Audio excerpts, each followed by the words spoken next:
आपण पाहत आहात बागलाण वृत्तांत, खबरबात महाराष्ट्राची।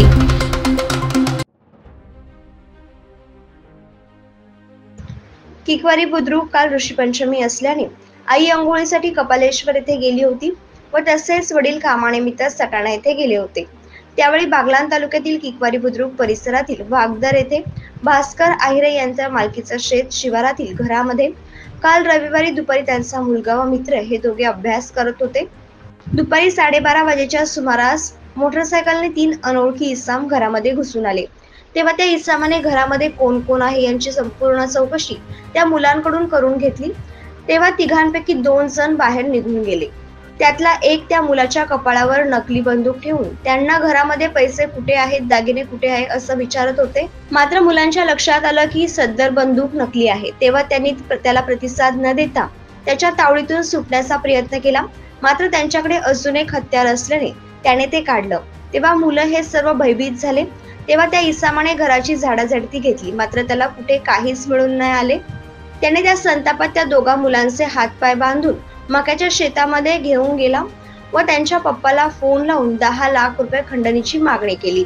असा फोन आल्याने मुलांच्या वडिलांनी लगेच शेतातील शेडवरील संतोष व सचिन यांना फोन करून घरी जायला लावले। नेमका प्रकार काय आहे तो कळवण्यास सांगितले। त्याचवेळी त्यांच्या भावाचा फोन आला की स्वप्नील व त्याचा मित्र सार्थक खेरणार यांना एका इसमाने मक्याच्या शेतात बांधून ठेवले असून त्यांचा पाठलाग करून लोकांनी पकडले आहे। त्यामुळे त्यांनी लगेच सटाणा पोलीस स्टेशनला कळवून तेही घराकडे निघाले। तेव्हा मुलगा स्वप्नील याने सांगितले की मी आणि माझा मित्र घरी अभ्यास करत असताना साधारण 12 वाजेच्या सुमारास 2 मोटरसायकलवर 3 इसम हे डायरेक्ट घरात घुसून आले। त्यांनी त्यांच्याकडे आई वडील कुठे आहेत याची चौकशी केली। तेव्हा मुलांनी सांगितले की आई वडील घरी नाहीत। सांगितल्यावरती त्यानंतर 2 जण तिथून निघून गेले व तिसरा इसम तेथेच होता। त्याच्याकडे नकली बंदूक व एक लोखंडी कत्ती होती। त्याने आमच्या दोघांवरती बंदुकीचा धाक दाखवून पैसा किधर है, कपाट किधर है असे म्हणून घरातील कपाटामध्ये चापसुकूल करू लागले। त्यांना कपाटात काहीच न मिळाले। त्यांनी आम्हा दोघांना बांधून मक्याच्या शेतात नेले व तेथून तुम्हाला फोन लावला। त्याच वेळी तितक्यात काकाने आम्हाला आवाज देता आले। तेव्हा आम्ही त्यांच्याकडे गेलो तेव्हा तो इसम तेथेच होता। तेव्हा मुलाचे काका पकडण्यास गेले असता त्याने त्याची बॅग तेथेच टाकून त्याचे बंदुकीवरती ताणून तो पळून गेला। तेव्हा काका व आजूबाजूच्या लोकांनी त्यांचा पाठलाग करून त्यास पकडून आणले। त्यानंतर पोलीसही तेथे पोहोचले। पोलिसांनी सदर आरोपीस ताब्यात घेऊन त्यांची विचारपूस केली असता त्यांचे नाव सुनील चिट्टू पवार, वय वर्ष 24, राहणार चिचलीगड, तालुका अहवा, गुजरात असे सांगितले।